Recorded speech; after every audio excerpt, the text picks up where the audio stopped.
Thank you, CEO, for coming and Senator for coming to discuss these issues with SPLOST, which can be transformative for DeKalb and Brookhaven, and for folks to understand what's going on and what they mean. So thanks, Fran. Yeah, we do this together. We've done this before. My pleasure, John. Thanks for having me. And I appreciate you doing your town hall meetings. And Michael and I have done this before a couple places. And we collaborated on this. And again, Dolores, who works with Michael back there, was a big part of this in the last legislative session, to try to put some things together to give basically everybody in this county a win on some things. And Brookhaven, by the way, is one of the big winners. They're going to get about $47 million over the next 6 years for transportation and infrastructure improvements. I think Stonecrest is the other $47 million winner. I think Dunwoody's about $44 million. But there's a couple of elements here, and there's three items on your ballot, so you understand. The first one, some of you will remember this years ago, and I guess Bart Ladd was the one that did the legislation a long time ago, where we have the HOST, Homestead Option Sales Tax. And currently what happens, 80% of that money that's raised from that tax comes back to you as homeowners in property tax relief, and another 20%. Oh yeah, okay, and another 20%. Okay, another 20%. See, he knows where the mics are. You know, you gotta love it. I mean, really, what a nice play on words. The other 20% goes for capital improvements, and at the present time, DeKalb County gets about $2 million of that 20%, and the cities get $20 million plus.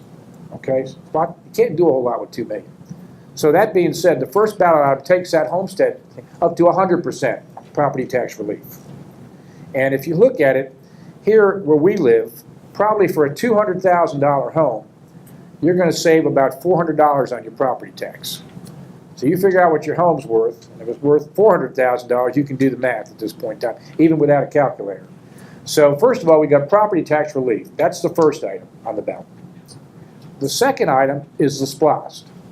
And the first two have to pass. And I'll get to why for the third one.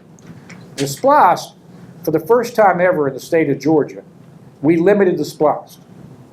And I think we got 400 miles of unpaved roads. We've got a lot of infrastructure needs that you all just talked about with your sewers and this kind of thing. So we limited the categories the money could be spent in. And most of the money, and Michael will talk about this, is going to go for transportation, as it should be. Sidewalks, paving, intersection improvements, paving the roads, etc., okay? Particularly in the unincorporated areas, and the city has their portion to use for that, okay? And that's very, very important, because what's going to happen now, the unincorporated areas who get the $2 million, they will now get $60 million a year. And some things can be done that have been neglected for probably 20 years, way before Michael and way before me at that point. So I think that's very important. But what we did, and Michael came to me with this, he said, look, we're giving property tax relief in the first item. The second item, if we're going to raise the sales tax by 1 penny, it doesn't apply to pharmaceuticals.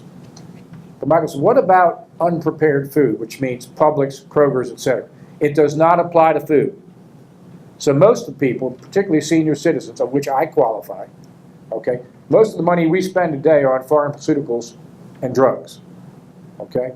So, and particularly in the lower economic means, so, and that's a good thing, okay, because you're going to give property tax relief here. The people of lower economic means, let's not penalize them when one of their biggest purchases is food, okay? So again, I think what you're going to see, the money, now, I will tell you a little bit of disappointment for me. We don't have necessarily specific projects, but for example, on the streets and roads, they've graded all the roads in the county, okay? So they know from a list of where they're going to put the money. And the commissioners have been involved, and the money's spread out through all the districts. This at least has the categories, and there is a plan by the commissioners of where we're spending the money before you vote.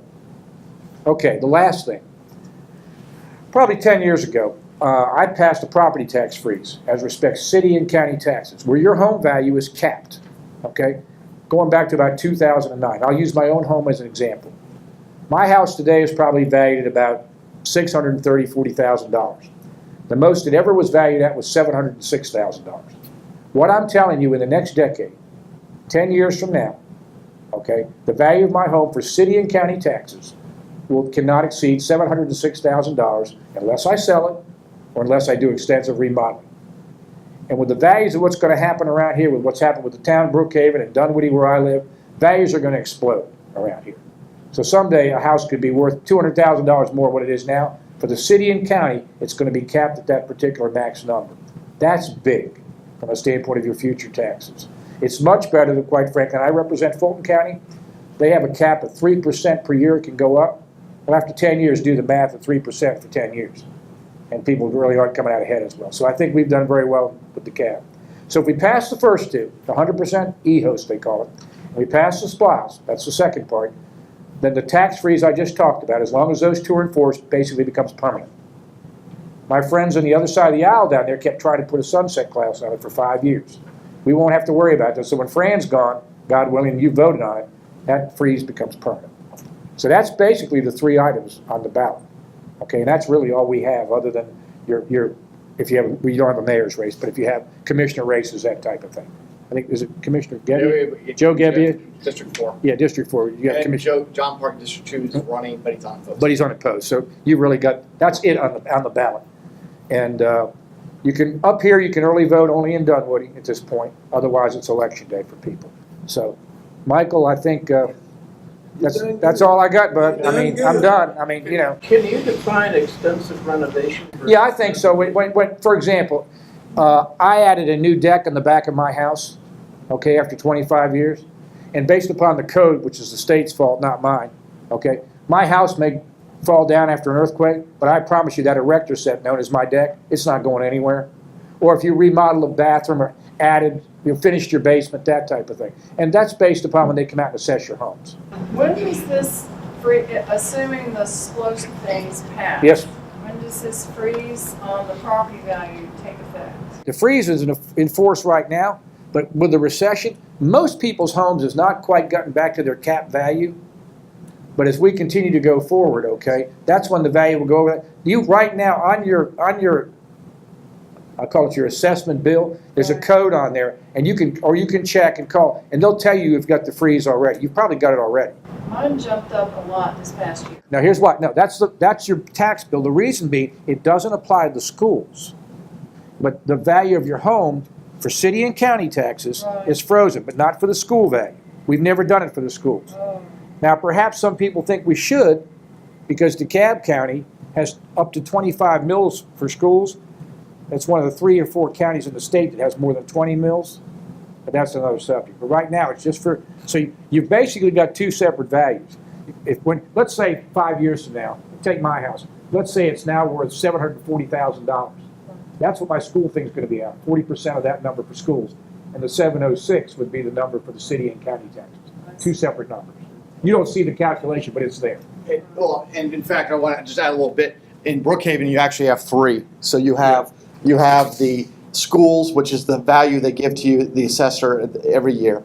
You have whatever the county freeze was put in when the bill was put, that number. And in Brookhaven, by charter, once you became a city, we froze it at the rate. Oh, that number, that's right, for you all. That's right. At the rate of what your value was At that time, he's right. Of the value of the property. Everybody's a little bit different. Each So- city's a little bit different. Because I think your freeze in Dunwoody From the get-go. came at the exact same time. Yeah, ours came at the same time in Dunwoody. So Brookhaven, we have 3 numbers. Yeah. So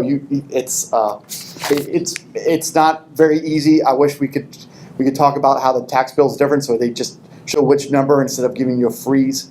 But that's Yeah, I'll stop there, Michael. No, keep going. Like I said, I gotta get the car started for you. Let's give the senator a round of applause. Thank you, Senator. Before I speak of my senator, I want to first thank Mayor Ernst and City Councilman and Christian and others for the invitation first to come tonight and for your support and your friendship and your ability and willingness to work with the county government. And it's been a great relationship, and I enjoy it. Honest, we're not sensitive, you're not sensitive, but we've been able to make progress, so I thank you for that. And I want to thank Senator Millar for leading the effort to being the primary signer on our SPLOST legislation. As he stated during the legislature, Ms. Dolores and he were there more than I, but we debated and we fussed. But at the end of the day, what we decided was that we would do what's in the best interest of the majority of the people of this county. And I think through his involvement and our involvement, we have a piece of legislation that provides a historic amount of tax relief to residential property owners in DeKalb County. I ain't really thought about it, but one day I was thinking, that's $100 million a year in tax relief for 6 years. It's unprecedented. And you add the $10 million annually that goes to reducing the regressivity of the sales tax on senior citizens and fixed income individuals, that's another $10 million. And believe it or not, and I heard Dick Williams say it one day on Georgia Game, our tax structure, we have, compared to other metro counties, taxes are lower in DeKalb County than just about any other county. A lot of it due to this man, to any other county in metro Atlanta. And you mentioned senior citizens and school taxes. Our senior citizen exemption, income exemption, is much more generous than the one they have in Atlanta. So even at that, What's that? I think it's $80,000, isn't it? I think he's right. Yeah, it's $80,000. 80 or 84,000. 84,000, I think that's what it is. Extremely generous compared to other counties and cities in metro Atlanta. So that's a news flash that we have low taxes in DeKalb County, Georgia. That's an applause line in most of the But Senator Millar has gone through, and Mayor Ernst has talked about it. We're excited about this. I can't advocate on behalf of the SPLOST legislation. I'm prohibited from doing it. I can't ask you to vote for it. I can tell you how I'm going to vote.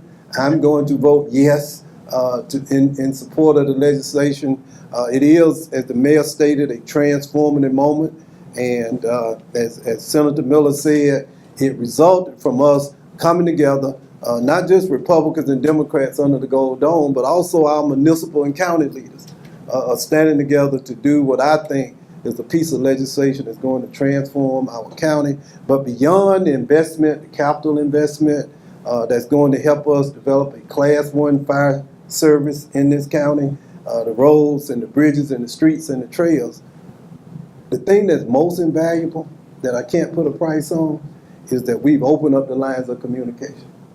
And recognizing that we don't have to always agree, we will never always agree, but the one thing we will agree not to be disagreeable, and that we're going to work together. We may disagree, but we're going to work together for the best interest of the people of DeKalb County, Georgia.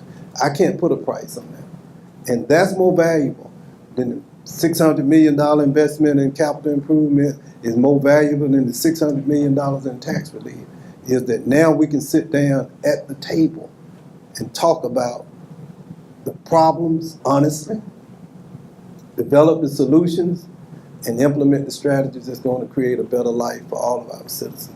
So with that, I'll stop. Thank the Senator again for being there. Thank the Mayor, Christian, all of you all. I've been here on multiple occasions. I always enjoy my visits to Brookhaven. Well, again, thanks you guys so much. Is there any questions in the Facebook world? Not at the moment. Okay, is there any questions? Joe? What percentage of the sales tax is paid by people outside the county?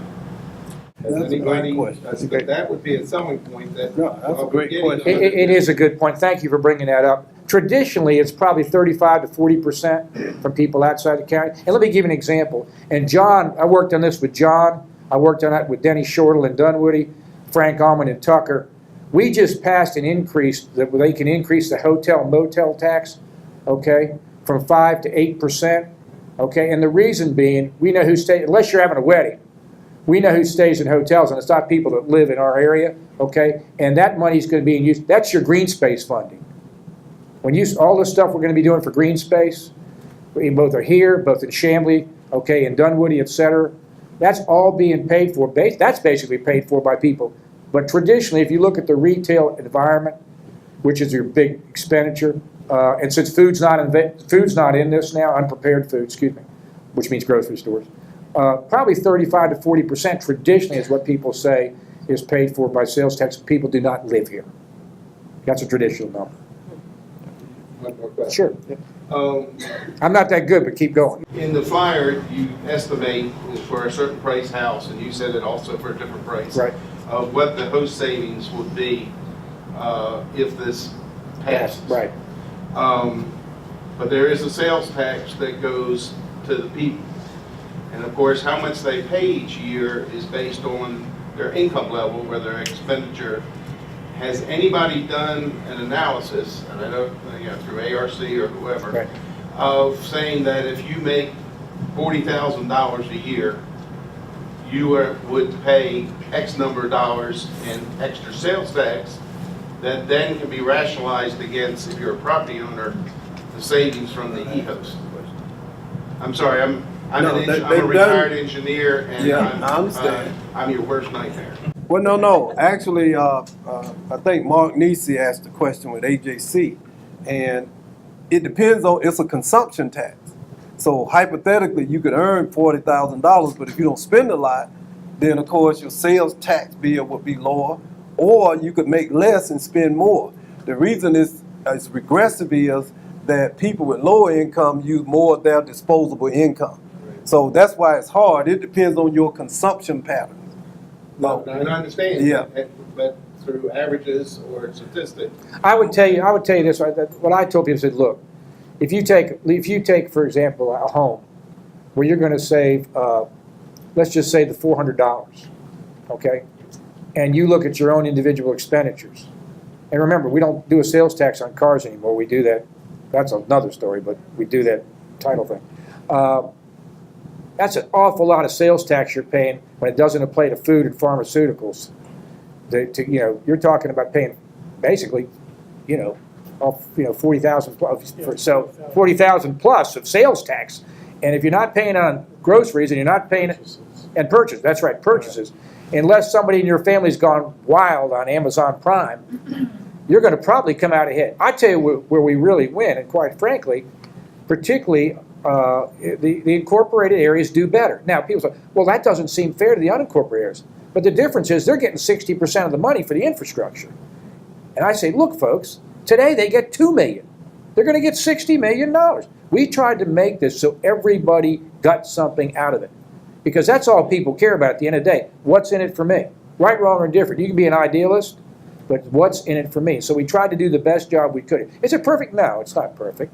But at the end of the day, it's pretty interesting to me that nobody else has ever limited the SPLOST and done what we did in this particular case. And that's a good thing for the citizens of DeKalb in general. We got away from the zero-sum politics. If you win, that means I lose. And what we tried to come up with was a plan so that everyone could walk away feeling better. Not getting everything he or she might want, but can look at it and say, you know what, I'm better off. But he did abuse me. Yeah. Just so you know. And while they set it up, I can talk about with the city and the county, with the numbers, the county, by the legislation, could have really cut myself, Stonecrest, Tucker out of the equation completely because it was based on 2010 census. Well, we weren't the cities in 2010. Right. And so the county and the cities all worked together to come up with population numbers that were fair based on, I think, last year's 16. The 16. And we all agreed to it. And that's allowed Brookhaven to receive more money than it would have otherwise by the reading of the legislation. I can tell you, last year, before the SPLOST was coming, that was a major contention between the cities and the county that wasn't looking like it was going to be solved. And it was looking like, well, that's what the legislation says, that's what we're going to do. We all agreed that it was not going to be productive. And the cities and the county worked together to make that right for everyone. Understand, too, we do legislation. If it was perfect, we wouldn't be going down there every January to rewrite bills, okay? And we probably need to tweak this one and a few other ones down the road. And that's a good example of it. But reasonable people got together to make the thing work. I mean, this is historic when you stop and think about it here in DeKalb County, where all the cities have signed on this program because they all realized it was in everybody's best interest to go ahead and do this. I mean, we've gone through this sewer problem, okay? And people say, that's not the only problem we got. This gentleman's he's sitting there. That's what he deals with every day. God bless you, okay? So we're trying to deal with that problem now over the next decade, and so it doesn't happen again down the road.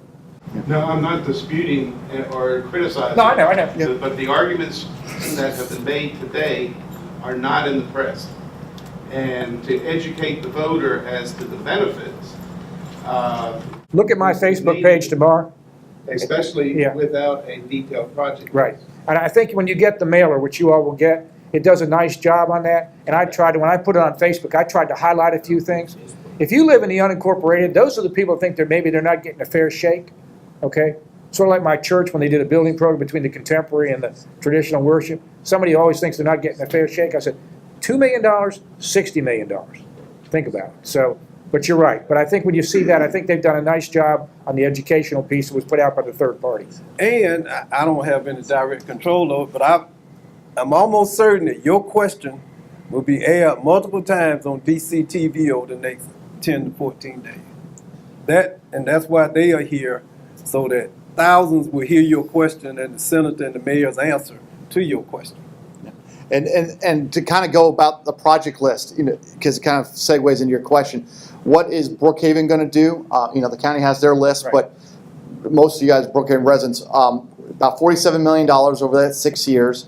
14 million of it's going to paving maintenance. That's our paving program. We have already, it's getting in line to get our CPIs, and I think, is it going to be in the mid 80s by the end of this? In 5 years, yes. In 5 years? We're at 68 now, we should be in the 80s by. Tell them about CPI. Yeah, CPI is a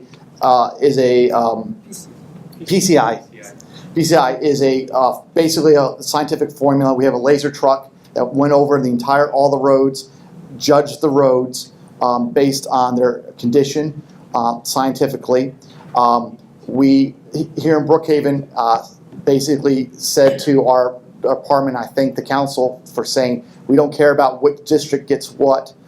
We say our whole system is a system. We want to spend the money as efficiently and cost effectively as possible. We have gone from, when I came in, from an 63, which is below average in the country, 65. We have now, already in 2 years, got to 68. By the end of 5 years, we'll be at 82, which I believe is going to be the best rated roads in the entire Southeast. And so now Sandy Springs and others may start seeing this and Dunwoody want to spend some more, but we're doing that on a scientific level. We're $11 million on transportation improvements. That is going to our comprehensive transportation plan, Ashford Dunwoody traffic study plans. So those things have been laid out. Those are going to be being done, and some other items there. We'll probably have some more studies then. $15 million is going to public safety, facilities, and equipment. Our cops will make sure we have the new cars, and we will probably have a police department, a new police department, and municipal court system that gets paid for that. And then $7 million is going to existing capital asset management. And that is parks and stormwater. That is the limit that the legislature in their infinite wisdom gave, is 15%. And that will allow us to do park asset management in our parks, in our stormwater.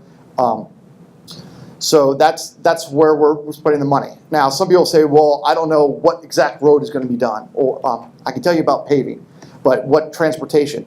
We left it up to future councils to decide the priorities. We have the money coming in. We didn't want to limit ourselves to just that. We are allowing the council, as time goes on, to make those things. And we also might have something like big transportation where we have a GDOT match. We need to save our money, and we may not know that gets there or not. So we want to have some flexibility. I was remiss too, and this is because of Michael, because originally when I did the legislation, we did not have public safety facilities and their equipment in there. And Michael said, look, we need for police, we need more stations, we need equipment. Same thing for fire, this type of thing. So that was one of the things that he came back to me with, and I agree. But the reason for the public safety facilities and equipment is because of Michael, and he's absolutely right, so that's why that's in there.